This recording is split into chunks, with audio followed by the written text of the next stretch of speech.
7 weeks, that's how long Carolina fans have been holding their breath, waiting, hoping, and counting down the days.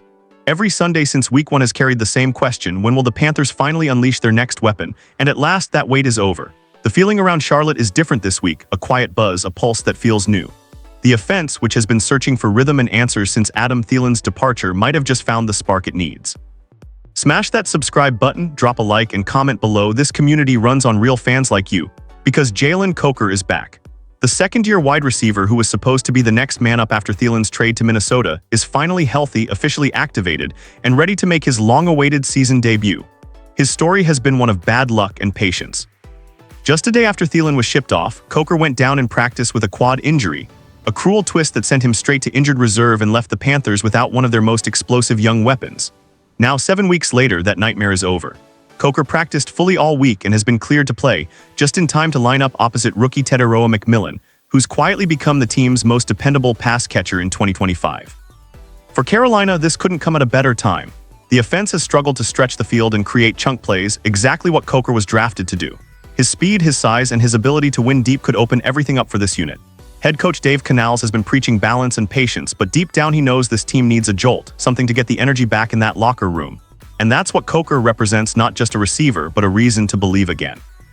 But the good news doesn't stop there.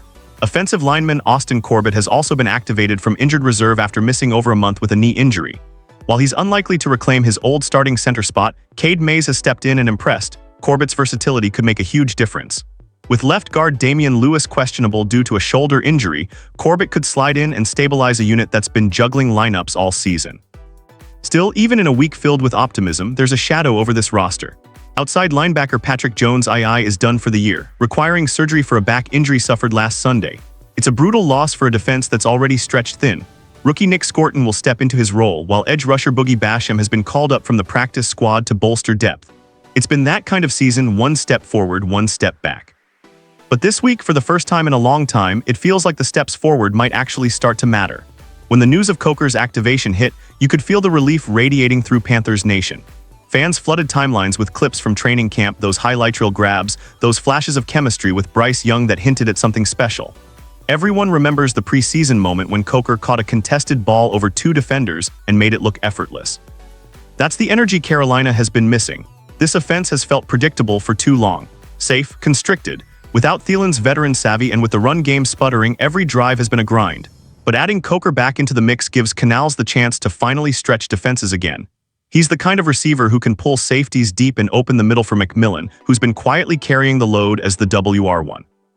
And with Corbett's return providing a bit more stability up front, Bryce Young might finally have the protection he needs to push the ball downfield and rediscover the rhythm that made him a top draft pick. Still, the stakes couldn't be higher. At 1-6, the Panthers are in that dangerous middle ground between frustration and full rebuild mode. Every snap now carries a sense of evaluation: who's part of the future and who's not.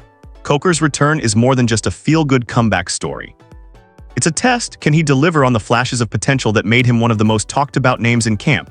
Can he be the receiver who helps Bryce Young finally settle in? The defense, meanwhile, continues to fight despite losing key pieces. Patrick Jones II's injury hurts. He was starting to emerge as a reliable edge presence opposite Brian Burns, but rookies like Nick Scorton are now getting their shot to prove they belong.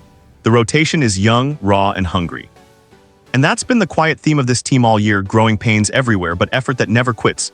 If there's one thing Carolina fans know, it's resilience. The record might not show it yet, but the tone around this team is changing. The return of Coker, the grit of McMillan, the leadership of Young, it's not about one miracle win. It's about building something real again. The Jets await next. A defense known for its chaos, for testing quarterbacks and punishing receivers. It's not an easy place to make a season debut, but maybe that's what makes it perfect.